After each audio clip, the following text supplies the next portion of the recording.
नमस्ते नमस्ते नमस्ते नबोलौँ भन्छु बोल्ने दिन आइहाल्छ है। यस ऐतिहासिक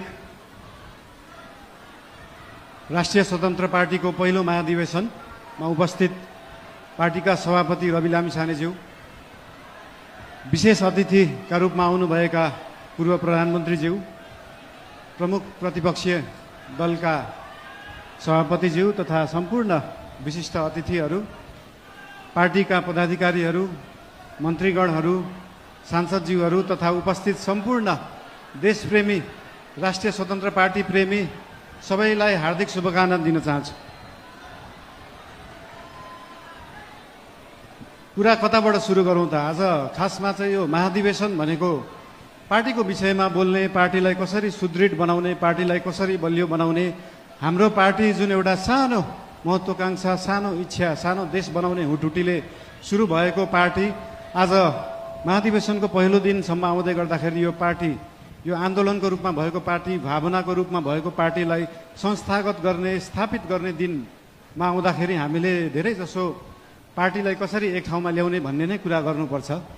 आज विभिन्न विशिष्ट अतिथिहरूले विभिन्न सल्लाह दिनुभएको छ, शुभकामना दिनुभएको छ, सुझावहरू पनि दिनुभएको छ, चिन्ता पनि लिनुभएको छ। सरकार भनेको त गाडी जस्तो हो, गाडीमा एक्सिलेटर मात्र होइन ब्रेक हुन्छ, ब्रेक पनि लाउनुपर्छ भनेर चिन्ता पनि मान्नुभएको छ।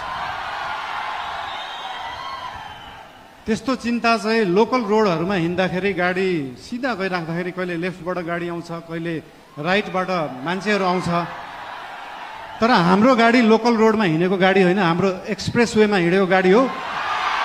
गन्तव्यमा पुगेपछि मात्रै ब्रेक लाग्छ, गन्तव्यमा पुग्नुभन्दा अगाडि ब्रेक लाउन जरुरी हुँदैन।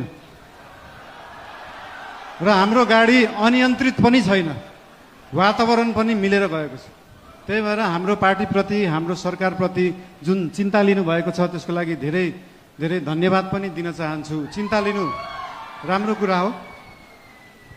जनता र जनताको भोट भनेको हावा जस्तो हुन्छ, कहिले हावा यताबाट चल्छ, कहिले उताबाट चल्छ भनेर चिन्ता लिनुभएको छ। हामीले कुनै हावा चलाएका छैनौँ, हामीले बाढी ल्याएर खोला फर्काएको र खोला एकचोटि सिधा बाटो, आफ्नो सही बाटोमा फर्किएपछि निरन्तर त्यही बाटो बगिरहन्छ। यो हावा जस्तो कहिले लेफ्ट राइट, उत्तर दक्षिण, पूर्व पश्चिम बग्दैन।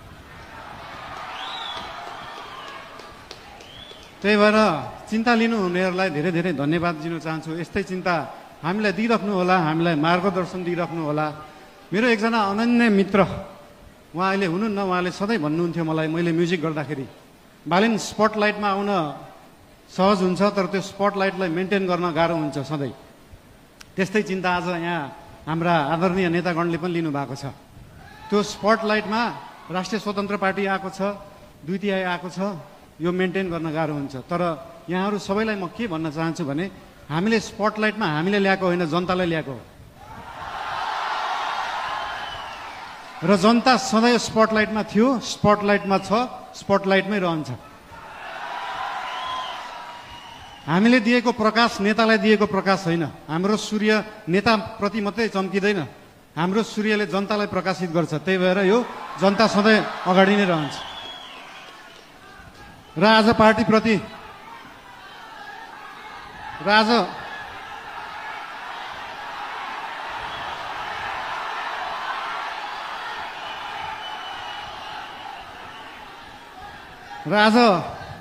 पार्टीको विषयमा विशेष गरी कुरा राख्नुपर्छ भनेरै हाम्रो पार्टीको चिन्तन कस्तो हो, लेफ्ट हो, राइट हो, सेन्टर हो, धेरै चिन्ता लिइराख्नु पर्दैन। हाम्रो पार्टी विकासवादी पार्टी हो, विकास गर्ने, काम गर्ने पार्टी हो।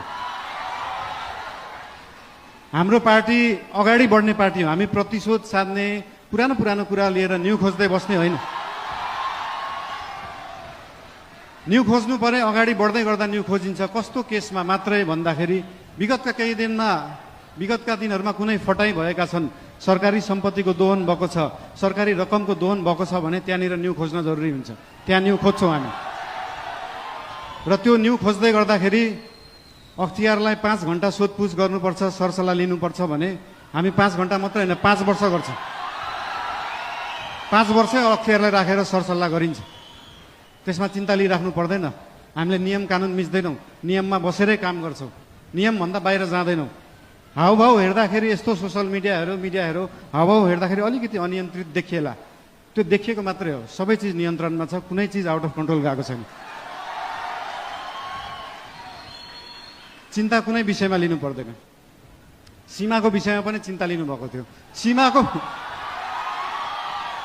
हामीले सीमाको विषयमा बोल्दाखेरि पक्कै पनि जुनसुकै देशसँग सीमाको विषय कुरा गर्दाखेरि उहाँहरूले पनि आफ्नो आपत्ति जनाउनुहुन्छ। आपत्ति जनाउनु भयो, मलाई अचम्म लाग्यो। ल ठिक छ, तपाईँहरूसँग प्रमाण छ भने ल्याउनुहोस्। हामीसँग त प्रमाण छ, हामीसँग कालापानी लिपुलेखको प्रमाण छ। र त्यो प्रमाण लिनलाई हामीले पहिला ब्रिटिसले राज गर्दाखेरि त्यो प्रमाण ल्याउनुपर्छ भने ल्याउँछौँ भनेका हो। हामीले ब्रिटिसलाई मध्यस्थकर्ता राख्न खोजेका होइनौँ। हामी हाम्रो छिमेकीहरूसँग आफै कुरा गरेर मिलाउँछौँ। हामीसँग प्रमाण छ र हामी ल्याउँछौँ, त्यो कुरा गरिएको हो। यसमा आशंका मान्नु पर्दैन। मेरो राष्ट्रियताप्रति कुनै आशंका मान्नु पर्दैन, कसैले पनि मान्नु पर्दैन। र विशेष गरी पार्टीको कुरा गर्दाखेरि पार्टीको महाधिवेशन चल्दैछ आज, भोलि पर्सि। भोलि चुनाव होला। 3 वटा ट्रिप पूरा गर्नुहोस्, थप कमाई पनि हुन्छ।